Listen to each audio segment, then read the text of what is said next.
আসসালামু আলাইকুম, সানজানা কিচেনে সবাইকে স্বাগতম। তোমরা কেমন আছো সবাই?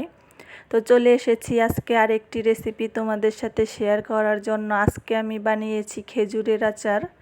টক ঝাল মিষ্টি মিষ্টি এই খেজুরের আচার খেতে কিন্তু ভীষণ মজা লাগে। তোমরা না খেলে বুঝতে পারবে না। তো তোমরা বাসায় বানিয়ে খেয়ে কমেন্ট করে আমাকে জানিও খেজুরের আচারটা কেমন হয়েছে। আশা করি তোমাদের সবারই খুব ভালো লাগবে, বানিয়ে খেয়ে দেখো। বিশেষ করে বৃষ্টির দিনে গরম গরম খিচুড়ির সাথে তো খেতে খুবই মজা লাগে। তোমরাও বানিয়ে খেয়ে দেখো, খুবই মজা পাবে আচারটা। আমার কাছে তো খুবই মজা লাগে। তো চলো তোমাদের দেখিয়ে দেই কিভাবে আমি এই খেজুরের আচারটা বানিয়ে নিলাম।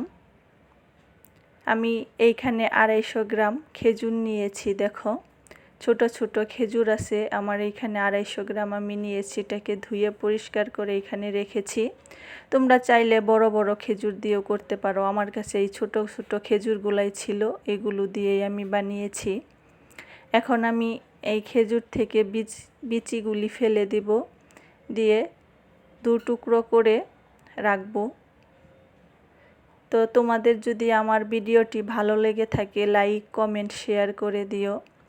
আর আমার চ্যানেলটি যারা এখনও সাবস্ক্রাইব করনি তারা আমার চ্যানেলটিকে সাবস্ক্রাইব করে দিও।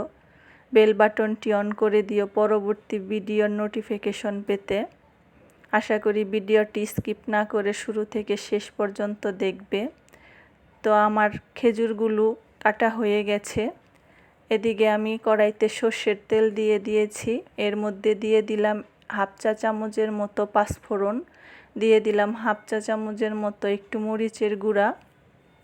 এখন আমি খেজুরটাকে দিয়ে দেব, দিয়ে একটু লাড়িয়ে নেব।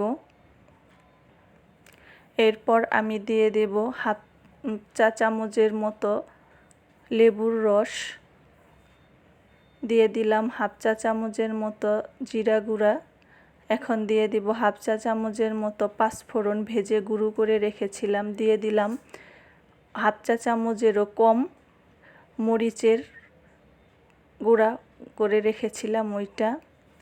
দিয়ে দিলাম বিট লবণ, দিয়ে দিলাম এই চামচের 1 চামচ চিনি, আর দিয়ে দিয়েছি একটা আস্ত লেবু 4 টুকরো করে। দিয়ে এটাকে আমি ভালো করে মিক্সড করে নেব।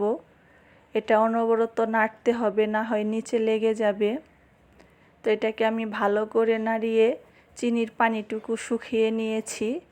দেখো, এটা আমার সব পানি শুকিয়ে গেছে। তো আচারটাও আমার প্রায় হয়ে গেছে। এটা ভালো করে নেড়ে নিতে হবে, না হয় নিচ দিয়ে লেগে যাবে। এটাকে এখন আমি নামিয়ে ফেলবো। দেখো বন্ধুরা, কতটা সুন্দর হয়েছে আচারটা। তো আমার হয়ে গেল খেজুরের আচার। তো বন্ধুরা, তোমরা ভালো থেকো। আজ এই পর্যন্তই। চলে আসবো আর একটি নতুন কোনো রেসিপি তোমাদের সাথে শেয়ার করব। তো ভালো থেকো। আল্লাহ হাফেজ।